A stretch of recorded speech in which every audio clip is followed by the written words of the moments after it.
Алдағы дәресләрдә без әйтеп киттек.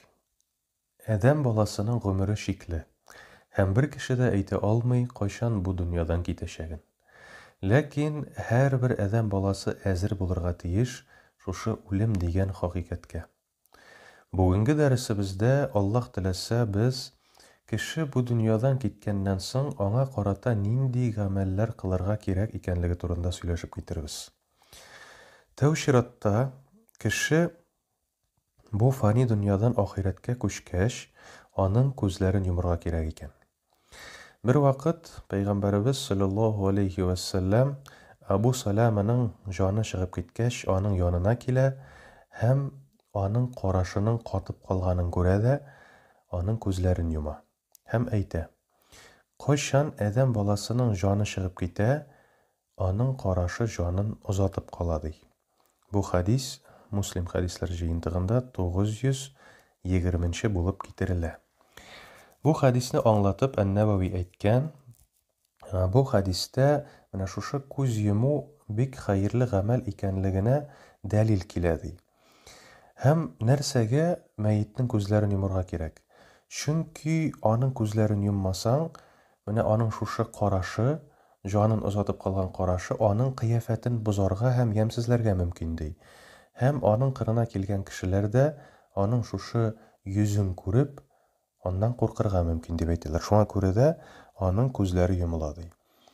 Әл-Куртуби әйтә, менә шушы күз йому ул сөннәт ди. Һәм бу сөннәтне бөтен мөселманнар да үтәргә тиеш дип әйтәләр. Шулай ук ул менә шушы күз йомуның максатын аның кыяфәтен матур рәвештә саклап калуын әйтә һәм инде башка кешеләр аның шушы карашын күреп курыкмасыннар өчен һәм кыяфәтен ямсызлап ятмасын өчен дип әйтә. Шулай ук Пәйгамбәрбез саллаллаһу алейхи ва саллям үзенең бер хадисендә әйтә: "Әгәр дә сез үлгән кеше кырында буласыз икән, аның күзләрен йомыгыз" ди. Бу хадис килә Имам Ахмад хадислар җыентыгында 17136 булып һәм Ибн Маҗа хадислар җыентыгында 1455 булып. Һәм инде шулай ук менә таралган бер гадәт бар бит инде, яки юла дип әйтик, безнең халкыбызда кайчан кеше бу дөньядан киткәннән соң чакыралар хәзрәтне яки мулланы һәм ул кеше кырында Коръән укыталар бит инде. Шулай ук бу гамәлгә карата ислам динендә дәлил бар микән? Пәйгамбәрбез саллаллаһу алейхи ва саллям андый гамәлне кылды микән? Аны да әйтеп китик.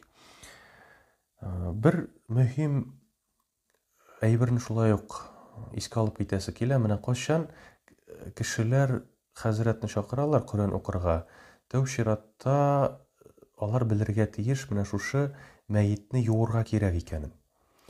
Чөнки бик еш вакыт мулланы чакыралар да, мәет юылмаган бит инде, менә шушы мәет кырына килеп Коръән укыгыз дип әйтәләр бит инде.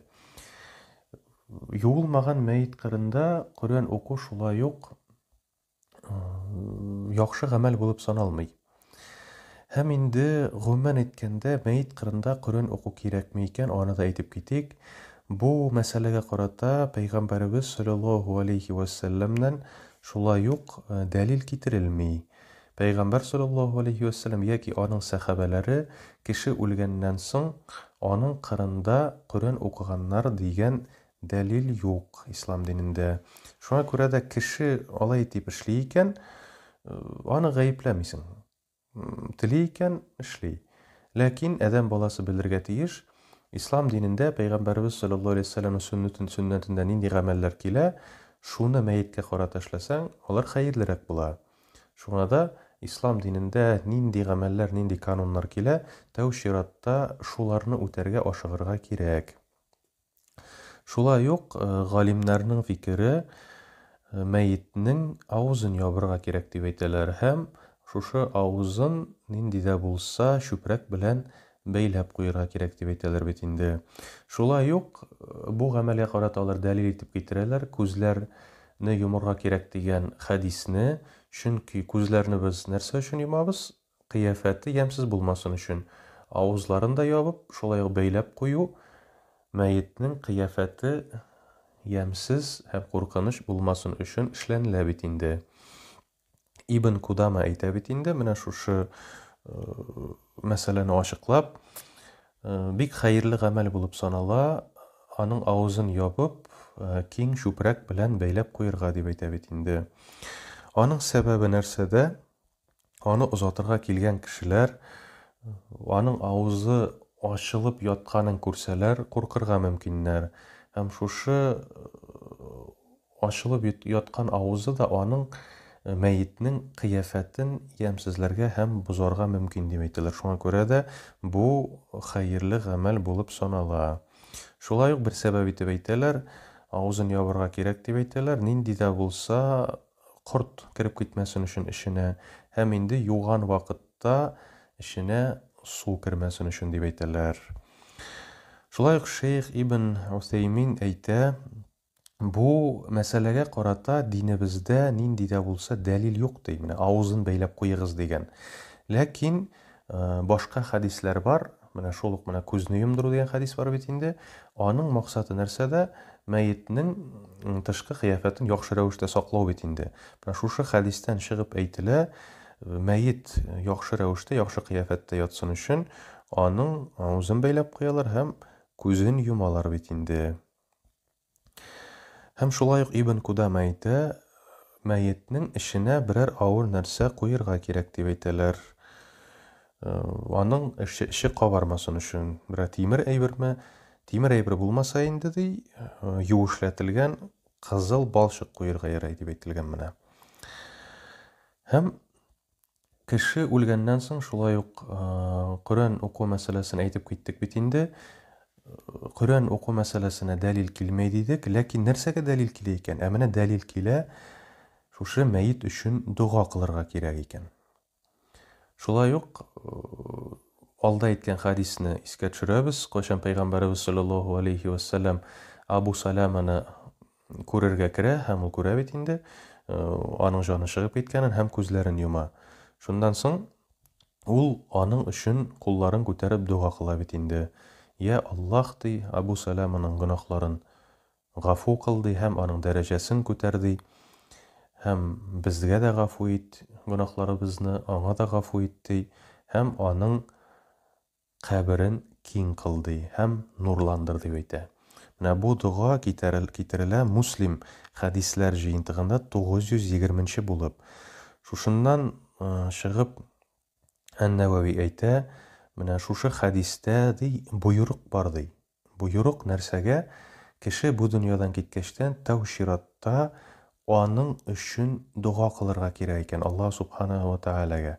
Аның гөнаһларын гафу кылсын Аллаһ субханаһу ва таала, һәм шулай ук каберен киң кылсын, нурландырсын дип һәм башка изге теләкләрне әйтергә кирәк икән. Менә шушы безнең ислам динебездә мәеткә карата кылына торган бер гамәл булып тора бит инде. Менә шушыны кешеләр кылырга тиеш. Шундан соң бу дөньядан киткән кешене, мәсәлән, шулай ук менә мисал әйтеп китерәбез. Элекке вакытта бит инде Пәйгамбәр саллаллаһу алейһи ва саллям вакытында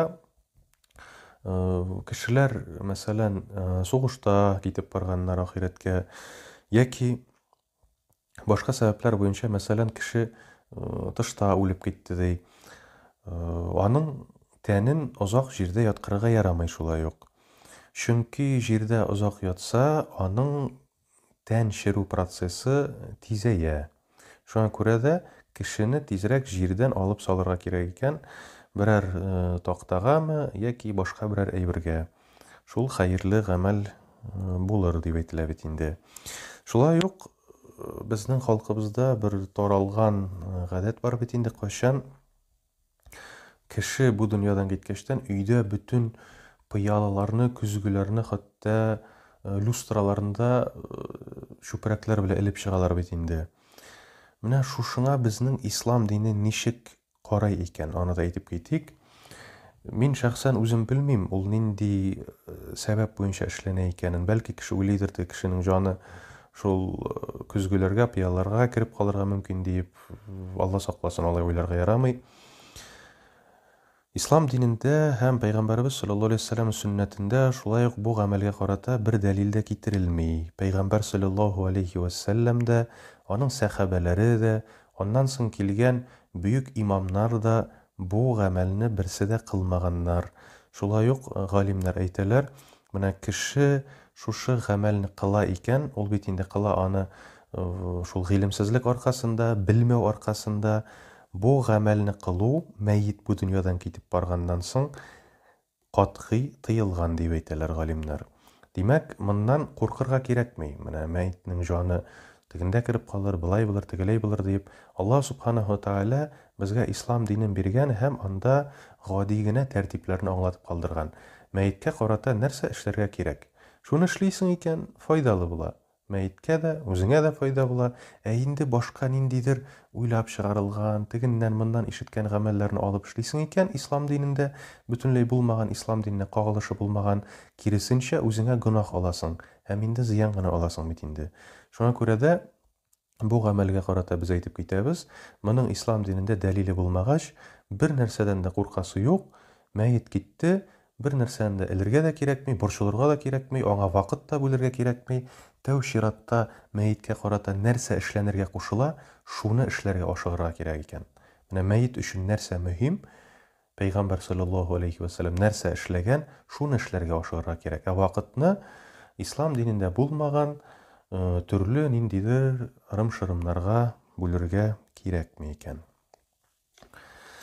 Шушының белән бүгенге дәресебезне без тәмамларбыз һәм Аллаһ теләсә икенче дәресебездә шулай ук мөһим мәсьәләләр турында сөйләшеп китербез. Мәсәлән, кешене кәфенләгәннән соң битен ачып карарга ярыймы, яки мәйетне үбәргә ярыймы һәм мәйеткә карата күпме көн еларга ярый һәм күпме көн еларга рөхсәт ителгәне турында сөйләшеп китербез Аллаһ теләсә.